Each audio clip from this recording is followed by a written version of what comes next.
जय श्री राधे कृष्ण प्यारे भक्तों। तो आप सभी को छठ की बहुत बहुत बधाइयाँ। तो आज हम सुनेंगे छठ पूजा की व्रत कथा। इसको पढ़ने से पूरा होता है छठ का व्रत और मिलती है छठी मैया का पूरा आशीर्वाद। तो मैं आशा करती हूँ आप लोग छठ का व्रत सावधान होकर सुनिएगा।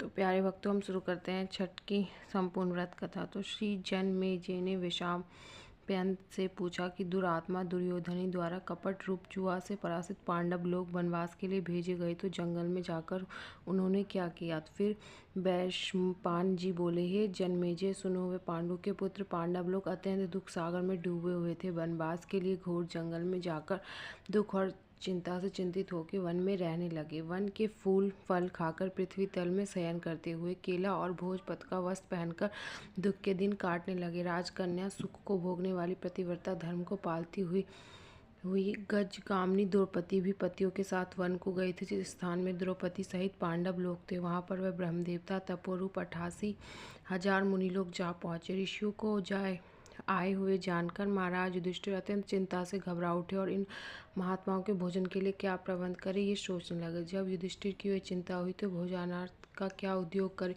तो मुख को चेष्टा मिलन किए स्वामी युधिष्ठिर को देखकर द्रौपदी अत्यंत दुख से व्याकुल हो गई। उसी क्षण द्रौपदी निज पुरोहित महाराज धूम्र को पवित्र आसन पर बैठाकर प्रदक्षिणा पूर्वक नमस्कार करके नेत्रों में आंसू भरकर कुल धर्म रक्षक द्रौपदी प्रेम पूर्वक गदगद वचन बोली, हे धौम्य, हे महाभाग, इन दुखित पांडु पुत्रों को देखो। हे स्वामिनी, इन दुखों को देखकर क्या आपका हृदय दुखी नहीं होता। दुख नाशार्थ कोई व्रत मुझसे कहिए जिससे इनका कलेश शांत हो जाए।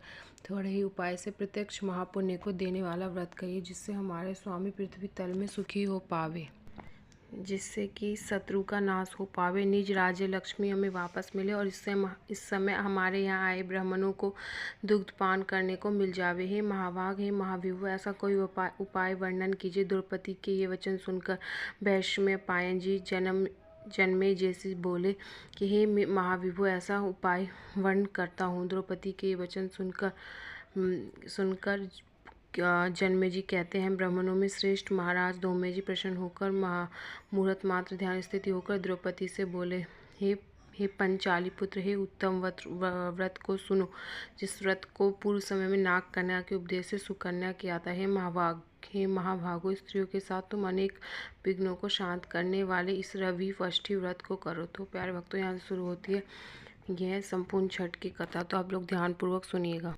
द्रौपदी बोली, हे आपका कहा हुआ व्रत कैसा है और उसकी विधि क्या है। इसका व्रत में किसका पूजन किया जाता है। वे नाग कन्या कौन थी और किस हेतु उस उत्तम व्रत को किया था। हे महाभाग, वे सुकन्या आश्चर्य रूपी व्रत को करने वाली कौन थी। हे शरणागत वत्सल, मेरे इस संशय को आप निवारण कीजिए कृपया करके।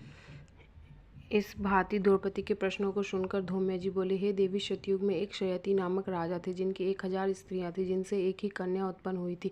उस राजा की कन्या को छोड़कर दूसरी संतान न होने के कारण वह कन्या अति प्रिय थी और वे पिता के घर में वृद्धि को प्राप्त होने लगी। कुछ समय के बाद वे कन्या चंद्रवत मुख यानी चंद्रमा के समान कमलवत नेत्र और कुंभ स्तनी होती हुई विवाहावस्था को प्राप्त हुई। बाल अवस्था से वे कन्या पिता को प्राण के समान प्रिय थी। इस पृथ्वीलोक में उसके सदा दूसरी कोई ऐसी कन्या ही ना थी जिसको हमने देखा हो, इससे उसका सुकन्या नाम पड़ा। एक समय राजा शर्यती मृग शिकार के लिए गए। मंत्री, सेना, बड़े बड़े योद्धा और पुरोहित को संग में लेकर घोर जंगल में गए। शिकार खेलने के निमित्त राजा को जंगल में वास करते हुए दिन व्यतीत हो गए। राजा शर्यती दिन में शिकार खेलकर रात्रि में स्त्रियों के साथ क्रीड़ा करते हुए जंगल में रहने लगे। एक समय सखियों के साथ सुकन्या फूल लेने के लिए जंगल में गई।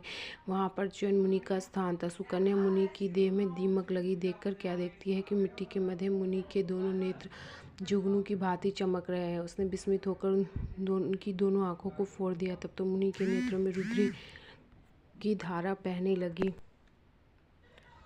और वह चकोरची सुकन्या फूलों को लेकर सखियों के साथ गृह को चली गई। च्यवन मुनि के नेत्र सुकन्या द्वारा फोड़ दिए गए। इससे राजा और सेना का मलमूत्र आदि सब बंद हो गया और सभी हाहाकार करने लगे। जब 3 दिन और रात्रि व्यतीत हो गई तो व्याकुल होकर अपने पुरोहित से राजा ने पूछा, हे मुनिस्तम, किस हेतु हमारा मलमूत्र बंद हो गया, सो आप दिव्य दृष्टि से देखकर कृपया करके बताइए। पुरोहित जी बोले, हे राजन, भार्गवंशी च्यवन नामक एक ऋषि इसी वन में घोर तपस्या कर रहे थे, जिनके शरीर में दीमक लगकर मांस खा गए तथा हड्डी मांस मिट्टी से लिपटी। हे राजन, आपकी कन्या ने अज्ञानतावश उन महाराज दोनों नेत्रों कांटों से फोड़ दिया, जिससे रुधिर बह रहा है। उन्हीं से क्रोधीय कष्ट उपस्थित हुआ है। सो राजन, आपको उनको प्रसन्न करिए और अपनी कन्या से कहिए कि उन्हें अपनी कन्या उन्हें दे दीजिए। कन्यादान से वह मुनि च्युन जी प्रसन्न हो जाएंगे। पुरोहित के वचन सुनकर राजा श्रेयती सुकन्या को लेकर ऋषि के पास गए और जल छोड़ने पर हड्डी मात्र के दर्शन हुए। नेत्रहीन ऋषि को देखकर राजा बोले, हे प्रभु, मेरी कन्या से अनजाने में ये अपराध हुआ जिससे आपको ये नेत्र फूट गए। हे मुनिवर, आपकी सेवा से हेतु हम अपनी कन्या आपको देते हैं, जिससे आपको कष्ट ना हुए। राजा के वचन सुनकर ऋषि जी प्रसन्न हुए। उसी समय राजा श्रेयती ने सुकन्या को ऋषि के लिए दान कर दिया। राजा ने कन्या पाकर मुनि अति प्रसन्न हुआ और क्रोध शांत हो गया। तब राजा को मलमूत्र और सेना सहित प्रसन्नचित्त राजा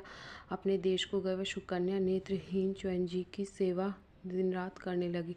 वह सुकन्या कार्तिक मास में एक दिन जल के हेतु कर दिया। पुष्करणी छोटे तालाब में गई। वहां पर उसने अनेक आभूषणों से युक्त नाग कन्या को देखा। श्री कश्यप जी के यज्ञ मंडप के सूर्य भगवान का पूजन करते हुए नाग कन्या को देख सुकन्या धीरे से पास जाकर पूछती है, हे महाभाग, आप क्या करती है, किस कारण यहाँ आई है? सुकन्या के इस वचन को सुनकर नाग कन्या बोली कि हे साध्वी, मैं नाग कन्या हूँ, व्रत धारण कर कश्यप जी के पूजांत यहाँ आई हूँ।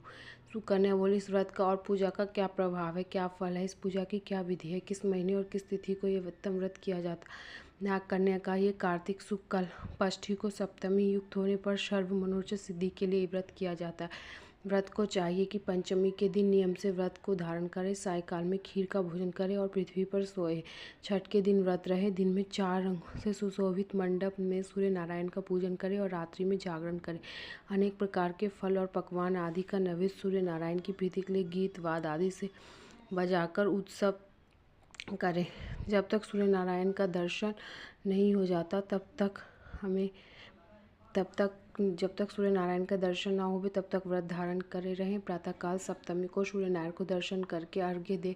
दूध, नारियल, कदली फल, पुष्प, चंदन से 12 नाम सूर्य के उन्हीं के नामों का उच्चारण करते हुए प्रत्येक नाम के दंडवत प्रणाम करते हुए उनको अग्रदे, जगत के शविता, जगत के नेत्र, जगत की उत्पत्ति पालना के हेतु त्रिगुण रूप त्रिगुणा आत्मा ब्रह्मा विष्णु शिव रूप सूर्य नारायण को नमस्कार करें। इस प्रकार व्रत के करने से सूर्य नारायण महाघोर कष्ट को दूर करके मनवांचित फल को देते हैं। हे सुव्रते, हमने ये रविवष्टि का व्रत तुमसे कहा। श्री धौम्य जी ने कहा, हे द्रौपदी, नाग कन्या के इस वचन को सुनकर सुकन्या इस उत्तम व्रत को किया। इस व्रत के प्रभाव से च्युन महाराज के नेत्र पुनः पूर्वतित होकर ऋषि होकर सुख भोगने लगे। इसने, हे पंचालिनी, तुम भी इस उत्तम व्रत को करो। इस व्रत के प्रभाव से तुम्हारे पति पुण्य राज लक्ष्मी को पाएंगे और निसंदेह तुम्हारा कल्याण हो जाएगा। तब द्रौपदी ने धौम्य महाराज के आगे से ये यथाविधि व्रत किया तो युधिष्ठिर जी ने अतिथि के रूप में आए ब्राह्मणों को भोजन देकर प्रणाम किया। वैशंपायन जी ने कहा, हे जन्मेजय, धौम्य जी ने इस उत्तम व्रत को जानकर द्रौपदी ने किया और इसी व्रत के प्रभाव से द्रौपदी पांडव सहित पुण्य राज्य लक्ष्मी को प्राप्त हुई। जो कोई स्त्री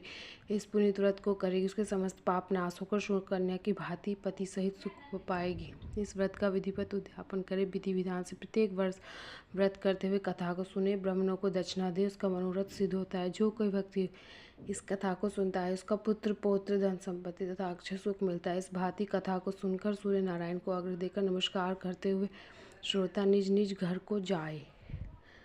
तो प्यारे भक्तों, यही थी आज की छठ की संपूर्ण कथा। तो मैं आशा करती हूँ आपको ये कथा ज़रूर पसंद आएगी। आप इस कथा को ज़रूर सुनिएगा, इससे आपको छठ के व्रत का ज़रूर पुण्य मिलेगा। तो प्यारे भक्तों, अगर आपको ये कथा पसंद आए तो प्लीज़ इसे लाइक, सब्सक्राइब एंड शेयर ज़रूर करिएगा। जय श्री राधे कृष्णा। प्यारे भक्तों।